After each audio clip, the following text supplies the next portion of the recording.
Hi, my name is Dana. I am from Chicago and I am diagnosed with polycythemia vera. I was diagnosed in 2019, but I believe that I've had an MPM since early childhood. Dana, how did you first find out you had polycythemia vera? So my diagnosis journey is a bit unique. I remember I went in for a routine visit with my primary care physician in the summer of 2019, and she'd noticed I didn't have blood work completed since 2009. I remember her rationale for this was that I was young and healthy and I didn't need blood work to be completed annually. So at that time, she actually decided to run a CBC.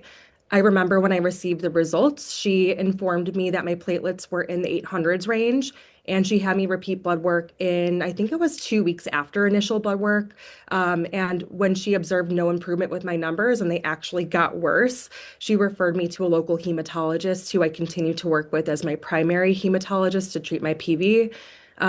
My platelets were consistently in the 800 to 900 range at that time, and I was actually initially diagnosed with essential thrombocythemia instead of PV.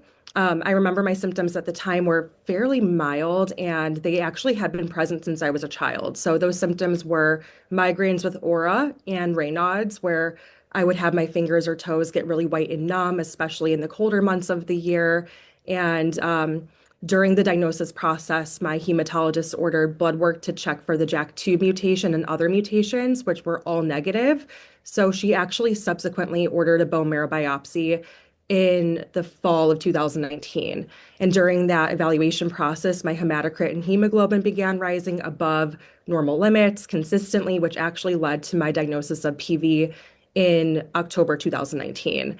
And then I remember looking back at my pediatric records, and my platelets had always been flagged as high, but both my parents and my pediatrician never investigated anything further. I was otherwise a very young and healthy child, and my guess was that my doctor never saw a reason to investigate further since I was asymptomatic other than having migraines with aura and Raynaud's. I mean, there's two things that you brought up that I'll highlight that I think are important to the story. One is that absolutely we recognize now that MPNs originate way before they're actually clinically overt and diagnosed in many patients. So it's very possible that JAK2 mutation was causing thrombocytosis and was caught early on, and no one thought to investigate it.